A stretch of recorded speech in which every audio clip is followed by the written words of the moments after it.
लोक मार्केटला शिकण्यासाठी वेळ देत नाहीत आणि थेट पैसे घेऊन येतात। आपल्याकडे 1 लाख आहे, आपण रात्रंदिवस मेहनत करू, ट्रेड करू, 10 चे 20 करू, 20 चे 40 करू, असं कधीच होत नाही। जर तुम्ही स्क्रीनवर पाहिलं तर 5 लाखांपेक्षा जास्त प्रॉफिट चालू आहे। एक दिवस होता जेव्हा माझं वार्षिक पॅकेज सुमारे 4 लाख होतं आणि आता एका दिवसाचा प्रॉफिट तितकाच आहे। ही प्रवासाची गोष्ट मी तुमच्यासोबत शेअर करणार आहे। हॅलो सर्वांना, मी सुभाषिक बोलतोय आणि बरेच लोक मला पॉवर ऑफ स्टॉक्स या नावाने ओळखतात। आज मी तुम्हाला काही सांगणार आहे। खूप लोक मला विचारतात, सर तुम्ही ट्रेडिंग करिअर का निवडलं? लोकांमध्ये एक गैरसमज आहे की काहीच जमलं नाही तर ट्रेडिंग करायचं, जर पैसे कमी असतील तर ट्रेडिंगमधून ते मिळवता येतात, हे शॉर्टकट आहे असं वाटतं, पण तसं नाही। मी तुम्हाला सांगणार आहे की प्रोफेशनल ट्रेनर होणं किती कठीण असू शकतं, यासाठी किती वेळ, समर्पण आणि मेहनत लागते, हे सगळं मी तपशिलात सांगणार आहे।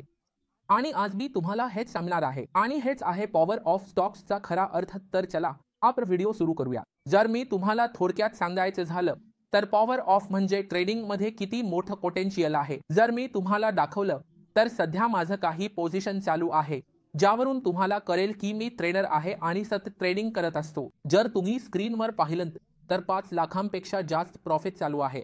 एक दिवस असा होता की जिथे माझं वार्षिक पॅकेज सुमारे 4 लाख होतं आणि ते एका दिवसाच्या प्रॉफिटमध्ये बदललं।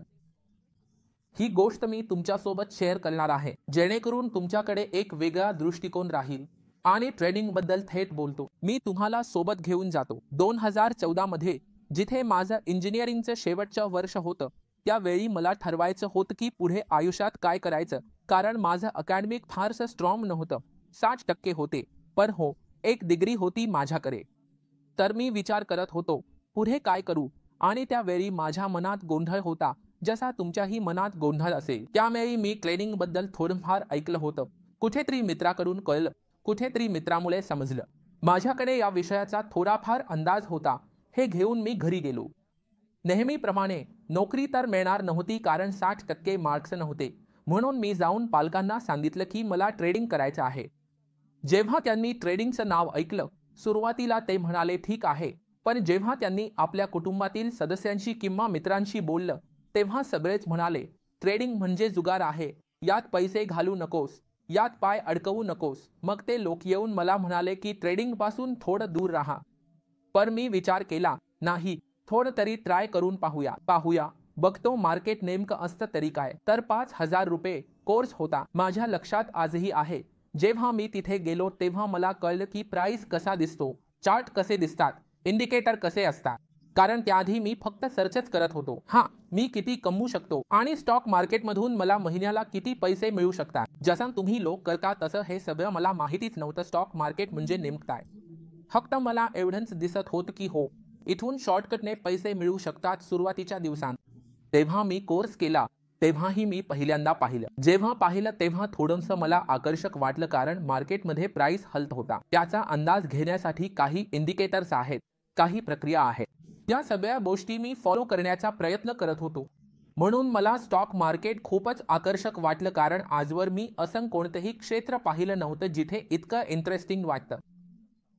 नोकरीत मला नेहमी असं वाटायचं की नाही, हो, पहिली गोष्ट म्हणजे मी इंटरव्ह्यूला बसू शकत नव्हतो, म्हणून मला थोडंसं नोकरीपासून दूर जाण्याचा प्रयत्न होता की नाही, हो, कदाचित ते लोक मला कमी लेखत होते। त्यावेळी माझ्याकडे खूप आत्मविश्वास होता। मी विचार करायचो की मी काहीतरी तरी आयुष्यात करीनच। मी कधीच लहान स्वप्न पाहिलं नाही, आणि मी तुम्हा लोकांना सांगू इच्छितो, माझ्या मते लहान स्वप्न पाहणं हे गुन्ह्यासारखं आहे। ठीक आहे, तर मी हे का बोलतो, कारण तुम्ही स्वतः विचार करा, तुमच्याकडेही 2 पाय 2 हात आहेत, अगदी आपल्यासारखेच आपण सर्वजण आहोत। पण कुणी 1 लाख, कुणी 10 लाख, कुणी 5 लाख कमावतोय, कुणी 5000 सुद्धा कमवू शकत नाही। यामागचं एक कारण आहे की समर्पण नाही, तितका मोठं ध्येय नाही, तितका मोठं स्वप्न नाही। यावेळी मीही असंच विचार करायचो, पण प्रत्यक्षात गोष्ट पूर्णपणे वेगळी होती, कारण मला इंटरव्ह्यूला बसायलाही मिळत नव्हतं। मग मी ठरवलं की नाही, मला ट्रेडिंग करायचं आहे आणि ट्रेडिंगमधूनच पैसे कमवता येतील। हा माझा सुरुवातीचा विचार होता, पण मी घरच्यांकडे पैसे मागितले 100, आणि 10% लोकांनी नकार दिला, कारण ट्रेडिंगसाठी पैसे द्यायचे म्हणजे आम्ही देऊ शकत नाही, पढाईसाठी तर लोन घेतला आहे। आता तुझ्याकडे इंजिनिअरिंगची डिग्री आहे, तुला काही करायचं असेल तर तुलाच ते स्वतः शोधून काढावं लागेल. माझ्याकडे एक पर्याय उरला होता. त्यावेळी माझ्याकडे डिग्री होती. मला वाटले की ही वापरून मी नोकरी करीन. त्या वेळेनंतर मी बंगलोरला आलो, कारण बंगलोरमध्ये सॉफ्टवेअर इट कंपन्यांच्या खूप नोकऱ्या आहेत. म्हणून मी तिथे गेलो. जसं सगळे मित्र येत होते. मी आलो आणि एक कोर्स करावा लागला, कारण माझं अकॅडमिक टक्केवारी कमी होतं. म्हणून एक कोर्स करावा लागला. त्याच्यानंतर 3 ते 4 महिन्यांनी मला नोकरी मिळाली. पण मी एक गोष्ट स्पष्टपणे सांगू इच्छितो. माझा शेवटचा उद्देश जरी ट्रेडिंगचाच होता, पण खूप लोक एक गैरसमज घेऊन येतात. ते लोक शिक्षण पूर्ण करत नाहीत आणि लगेच येतात की आम्हाला फक्त ट्रेडिंग करायचं आहे, दुसरं काही करायचं नाही. सर्वप्रथम स्वतःला सिद्ध करा, स्वतःला सक्षम बनवा. सर्वप्रथम तुम्ही घरच्यांनी दिलेलं मूलभूत शिक्षण पूर्ण करा. आधी सिद्ध करा की तुम्ही पैसे कमवू शकता, मगच स्वतःची दिशा ठरवा. तुम्हाला कोणत्या क्षेत्रात जायचं आहे आणि त्यावेळी मी तुम्हाला सांगतो, जर माझ्याकडे पैसे असते किंवा घरच्यांनी मला पैसे दिले असते तर सुरुवातीच्या टप्प्यात मी आज ट्रेडर झालो नसतो. खरं तर सुरुवातीच्या टप्प्यात मार्केटमध्ये खूप चांगले पैसे होते. मी ट्रेडर बनेन असं ठरवलं होतं. हा उद्दिष्टही आधीच ठरवला होता, पण अनुभव नव्हता. 100% आणि 10%. सुरुवातीच्या टप्प्यात ते पूर्णपणे शून्य असू शकतं. जर माझ्याकडे असतं तर मीही केलं असतं. माझं पहिलं प्रायोरिटी होतं की मला ट्रेडिंगसाठी भांडवल जमवायचं आहे, अशी माझी आशा होती. माझा मुद्दा तुम्ही लोक समजत असाल. सुरुवातीला ट्रेडिंगसाठी भांडवल हवं होतं आणि मी माझं इंजिनिअरिंगचं डिग्री वापरलं, शिवाय कोर्स केला. त्यानंतर मला नोकरी मिळाली. सुरुवातीच्या काळात सगळेच खूप उत्साही होते. मीही होतो, कारण नवीन नोकरी मिळाली होती. आता मी ट्रेडिंग करीन, पैसे येतील, पगारातून मी वापरेन. मला आठवतं, मला वाटायचं की 2 ते 3 महिन्यात नोकरी करीन. त्याच्यानंतर ती सैलरी वापरून 1 ते 2 लाखांचे छोट कर्ज घेईन. मी ट्रेडिंग सुरू करू शकतो. पण खरं सांगायचं तर मी 3 महिनेच विचार केला होता. पण खरं तर अर्ध्या वर्षातच मी नोकरी सोडली.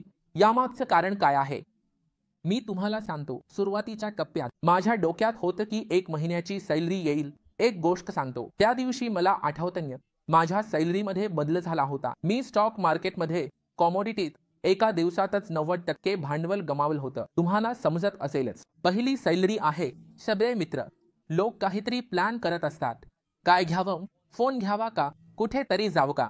पण माझ्या 90% काय झालं, सगळं ड्रॉडाऊन झालं होतं. माझ्या मनात फक्त हेच होतं की यामागचं कारण काय होतं. मी नेहमी जेव्हा जेव्हा नुकसान व्हायचं, एक गोष्ट मी स्पष्ट ठेवली की मला यामागचं कारण शोधायचं आहे. नुकसान झालं, ब्र झालं, आजच झालं, काय माहीत उद्या सकाळी माझ्याकडे 1 लाख असेल, ब्र झालं 1 लाख नाहीये. यामुळेच आज माझं नुकसान कमी आहे. एक वेळ अशी होती की मला भाड द्यायला देखील वेळेवर पैसे जमवावे लागायचे. कधी कधी कर्ज घ्यावं लागायचं किंवा मित्राकडून मदत मागावी लागायची. आणि जर मी मित्राकडून मदत मागितली तर ते लोक सल्ला मोफत द्यायचे, ट्रेडिंग सोड, नाही तर उद्ध्वस्त होशील. आणि आज अशी वेळ आली आहे की तेच लोक आता वेळ मागतात. म्हणतात की ट्रेडिंग शिकायचं तुझ्याकडून, कधी फ्री आहेस, वेळ देऊन आम्हाला ट्रेडिंग शिकवशील का, अशी आशा करतात. माझा मुद्दा तुम्हाला समजला असेलच, कारण माझ्या आतल्या आवाजात स्पष्टता होती की मला ट्रेडरच व्हायचं आहे. नोकरी करत असताना मी कधीच 20 मिनिटांपेक्षा जास्त ब्रेक घेतला नाही. यामागचं कारण आहे, कारण मला मार्केटला वेळ द्यायचा होता. बरेच लोक नोकरीत पगारात खुश होते. ते आपापसात चर्चा करत ते 23 वेळा ब्रेक घ्यायचे. पण मी पूर्ण वेळ संगणकाच्या स्क्रीन समोर चिकटून बसायचो. पैसे गेले. असं कोणतं पॉइंट आहे जे मी आयुष्यात मिस केलं, जे बाकी सगळ्यांनी शिकलं आणि मी पाहिलं नाहीये. प्रोफेशनल ट्रेडर कसा वागतो. खूप पुस्तकं वाचली, खूप ब्लॉग्स पाहिले, खूप व्हिडिओज पाहिले. मग मला समजलं हे सगळं आहे. सगळं मानसशास्त्राबद्दल आहे. लोक मार्केट शिकण्यासाठी वेळ देत नाहीत आणि थेट पैसे घेऊन येतात. आपण ट्रेड करू. 10 चे 20, 20 चे 40 कधीच होत नाही. जर मी तुम्हाला एक विधान सांगितलं, फक्त कल्पना करा, आज तुम्ही ट्रेड केला, 100 होतं, 200 झालं, 1 लाख होतं, 2 लाख झालं, 4चं 16 झालं, 20चं 25 झालं. फक्त कल्पना करा, करोडचं 2 करोड झालं. तुम्ही स्वतःच वेडे व्हाल. पैसा हाताळता येत नाही. आधी तुम्हाला हळूहळू आणि नीट शिकावं लागेल. तोट्यांसाठीच नफा मिळण्याचा आनंद आहे. जर तुम्हाला तोटे माहीत नाहीत तर मार्केटमध्ये कदाचित तुम्ही टिकू शकणार नाही. मग तुम्ही ट्रेडिंगसाठी बनलेले नाही. मग 1.5 वर्षानंतर जेव्हा मी नोकरी सोडली तेव्हा ही परिस्थिती काही फारशी चांगली नव्हती. मी अजून 100% ट्रेडर झालो नव्हतो. मला अजूनही वेळ लागत होता. पण मला समजलं होतं की आज नाही तर उद्या मी सहज ट्रेडर होईल. आणि मी त्यावेळी ठरवलं, कारण जर मी नोकरी करत असताना ट्रेडिंगशी संबंधित व्हिडिओ किंवा ब्लॉग बघितले तर मॅनेजर कधीच खुश होणार नाही। त्यासाठी मला फारच कौतुकही मिळालं नव्हतं आणि त्याने मला प्रेरणा दिली की जर मी इथे स्वतःवर इतका वेळ गुंतवतोय तर यापेक्षा जास्त टक्केवारी मला नक्कीच मिळू शकते। म्हणून मी ठरवलं, सगळे पैसे एकत्र केले, बँकेकडून कर्ज घेतलं। त्याच्यानंतर मी नोकरी सोडली आणि नोकरी सोडल्यानंतर मी स्वतःला एक वचन दिले की मी 1 वर्ष स्वतःला वेळ देईन। जर एका वर्षात मी ट्रेडर झालो नाही तर आयुष्यात किमान ट्रेडिंग बद्दल बोलणारही नाही।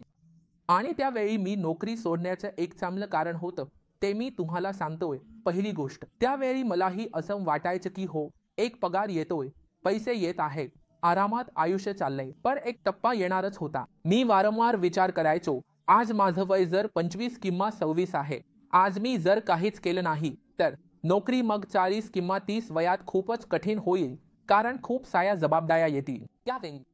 म्हणून मी हे निवडलं। मी प्रयत्न केला, जो भीती होती ती मी मोजून धोका घेतला, मी कोणता मोजून धोका घेतला। 1-1.5 वर्ष नोकरी केली, थोडे पैसे साठवले, 10 ते 12 लाख माझ्या हातात होते। मी असं विचार केलं की 1 वर्ष मी मार्केटमध्ये टिकू शकतो। एक प्लॅन बनवला, रोडमॅप तयार केला, मग त्यानंतर मी नोकरी सोडली। खूप लोक थेट असं येतात की नाही सर, आमच्याकडे 1 लाख आहे, आम्ही दिवसरात्र मेहनत करू, पैसे मिळतील। असं कधीच होत नाही, नेहमीच एक कॅल्क्युलेटेड रिस्क घ्या। म्हणून मी सांगतो, तुम्ही घाबरता कारण तुमच्याकडे रिस्क घेण्याची क्षमता नाही। जर तुम्ही रिस्क कॅपॅसिटीनेच काम केलं तर ना तुम्हाला योग्य ट्रेडिंग करता येईल, ना आयुष्य नीट जगता येईल। मला आशा आहे की हे सगळे मुद्दे तुम्हाला समजले असतील। त्याच्यानंतर 1.5 वर्ष म्हणजेच अजून 5 ते 6 महिने मला लाभले आणि त्या वेळेला मी ठरवलं, पॉवर ऑफ स्टॉक्स व्हिडिओ सुरू केला, कारण त्या वेळेपर्यंत मला समजलं होतं पॉवर ऑफ स्टॉक्स मध्ये किती ताकद आहे, किती पैसा तुम्ही कमवू शकता हे मला उमगलं होतं। पण माझा आवाज कुठेच पोहोचत नव्हता। मग लोकांचा विश्वास बसावा म्हणून मी YouTube चॅनल सुरू केला, मग हळूहळू ते वाढायला लागलं। आजपर्यंत मी कधीच YouTube चॅनल प्रमोट केलेला नाही। माझं असं वाटतं, जर माझं ऑडियन्स खरंच ऑर्गॅनिक असेल तरच मला ते योग्य वाटतं, कारण मी देखील त्या काळात शोधत होतो की कोण पैसे कमावतंय, म्हणूनच हे सगळं सुरू झालं। 8-19 देखील खूप छान होतं आणि तिथेच टर्निंग पॉइंट आला। 2020 मध्ये जेव्हा प्रेमिक होतं, मार्केट क्रॅश होत होतं आणि मी 2018 पासून मार्केटकडे पाहतोय की हे एक क्रॅश सिनारिओ आहे, मार्केट ओव्हरव्हॅल्यूड आहे। तर मी काय केलं, 2020 मध्ये जेव्हा प्रेमिकची बातमी आली, मार्केटमध्ये ती न्यूज हिट झाली आणि त्यावेळी जवळपास बँक निफ्टी 30,000च्या आसपास चालू होता। मी शॉर्ट केलं आणि एका महिन्यात 70 लाखांपेक्षा जास्त कमावलं आणि ती कॅपिटल हळूहळू 2000 पर्यंत वाढवली। 2020 मध्ये 3.7 कोटींपेक्षा जास्त, आणि ते फक्त ट्रेडिंगमधून मिळवलेला नफा होता। मला आशा आहे, माझा मुद्दा तुम्हाला वाटत असेल की हे इतकं अवघड नाही, तुम्हाला असं वाटत असेल की ट्रेडर व्हायचं असेल तर उद्या सकाळी उठून लगेचच सुरू करता येईल, 10 ब्लॉग वाचले, 10 क्लासेस घेतले तर तुम्ही ट्रेडर व्हाल असं वाटतंय। हे इतकं सोपं नाही, तुम्हाला आधी समर्पण द्यावं लागेल। खूप लोक मला विचारतात, तुम्ही त्या काळात ट्रेडिंग का सुरू केलं? सर, तुम्ही नोकरी करू शकत होतात किंवा दुसऱ्या गोष्टी करू शकत होतात किंवा नोकरी चालू ठेवूनही करू शकत होतात। पण प्रत्येक सकाळी जेव्हा मी उठायचो, मला वाटायचं की नाही, मी हे काम करत नाहीये, म्हणजे मला ते काम अजिबात भावत नव्हतं। मी नक्की काय करतोय? जेव्हा ट्रेडिंगची गोष्ट यायची तेव्हा मला जोडलेलं आपलं वाटायचं। मी सांगतोय, ही देखील एक फील्ड आहे। जर तुम्ही या क्षेत्रात पैशनेत असाल तर तुम्हाला जास्त प्रयत्न करावे लागतील। हार्डवर्क, डेडिकेशन या सगळ्या गोष्टी थोर वेगळ्या पद्धतीने इथे लागतात। जर तुम्हाला डॉक्टर व्हायचं असेल तर वाचनासाठी 10 तास लागतात, तसंच जर तुम्हाला ट्रेनर व्हायचं असेल तर तुम्हाला एकनिष्ठता द्यावी लागेल, वेळ योग्य वापरावा लागेल। त्यामुळे तुम्ही प्रक्रियेवर लक्ष केंद्रित करा। जसं मी एक रोडमॅप बनवला होता, जसं ट्रेडिंगची नोकरी सोडली, माझ्याकडे रोडमॅप होता। प्रत्येक दिवशी ट्रेडिंगसाठी माझ्याकडे एक रोडमॅप असतो। सकाळी मी उठून ते करतो। जसं मी तुम्हाला आताच प्रॉफिट दाखवलं, 5 लाखांपेक्षा जास्त प्रॉफिट दिसत होतं, तो ट्रेडिंग प्लॅन कालपासूनच तयार होता। 2 गोष्टींसाठी मी स्वतःला खूप बेस्ट मानतो। पहिली गोष्ट म्हणजे माझ्या घरच्यांनी मला सुरुवातीच्या काळात कधीच पैसे दिले नव्हते किंवा माझ्याकडे पैसे नव्हते, म्हणून मी वेळ गुंतवला गोष्टी शिकण्यासाठी। स्टॉक मार्केट म्हणजे काय हे समजून घेतलं आणि आज तेच मला पैसे मिळवून देत आहे। जर सुरुवातीला माझ्याकडे पैसे असते तर मी ते गमावले असते आणि स्वतःही तेच म्हटलो असतो। मार्केट म्हणजे जुगाराचे ठिकाण आहे, कारण मी त्याला योग्य प्रयत्न आणि वेळ दिला नव्हता। फक्त मार्केट समजून घेण्यासाठी माझ्याकडे काही कपल ऑफ बक्स किंवा कपल ऑफ ब्लास होते, ते मी मार्केटमध्ये लावले. जर तोटा झाला तर कुणावर तरी दोष ठेवावा लागतो. माणसाच्या स्वभावाप्रमाणे लोक मार्केटला दोष देतात. मार्केट पैसे देत नाही म्हणतात. एक मुद्दा स्पष्ट करतो, स्टॉक मार्केट 100हून 200 वर जातं. म्हणजे तिथे या भागात पैसे कमावता येतात 100%. आणि जर 200 पासून एखादा स्टॉक 400 पर्यंत जात असेल, फक्त तुम्हाला ते शोधायचं आहे कशा प्रकारे तुम्ही 210 ला खरेदी करून 280 ला विकू शकता. हा जो मधला भाग आहे तो तुम्ही कसा मिळवता हेच तुमचे कौशल्य ठरवतं. इथे मी तुम्हाला काही मुद्दे सांगू इच्छितो, अगदी थेटपणे सांगू इच्छितो. काही मुद्दे तुम्हाला कदाचित वाईटही वाटू शकतात, पण हा माझ्या आयुष्यातला अनुभव आहे, म्हणूनच मी तुम्हा सर्वांना सांगतो आहे. काही लोक कमेंट करतात, पैसा सगळं काही नाही, पैसा महत्त्वाचा नाही. हे बोलण्यापूर्वी तुमच्याकडे पुरेसा पैसा आहे याची खात्री करा. कारण तुम्ही घराबाहेर पडता, तुम्हाला पैशाची गरज भासते, तुम्हाला पैसा लागतोच. तुमच्याकडे पुरेसा पैसा असेल तेव्हाच पैसा सगळं काही नाही असं म्हणू शकता. मगच तुम्ही आयुष्यातल्या इतर पैलूंवर काम करू शकता. म्हणून खात्री करा की तुमच्या मूलभूत गरजा आधी पूर्ण करा. जेव्हा मी बसने प्रवास करत होतो तेव्हा माझ्याकडे कार, बंगला असावा. मी देखील असंच विचारायचो, पण स्वप्न आणि वास्तव हे पूर्णपणे वेगळं असतं. म्हणूनच मी तुम्हा सर्वांना सांगतो, जर तुम्ही हे करत असाल तर खात्री करा, काम करा, नाहीतर महत्त्वाच्या गोष्टी हातातून निघून जातील.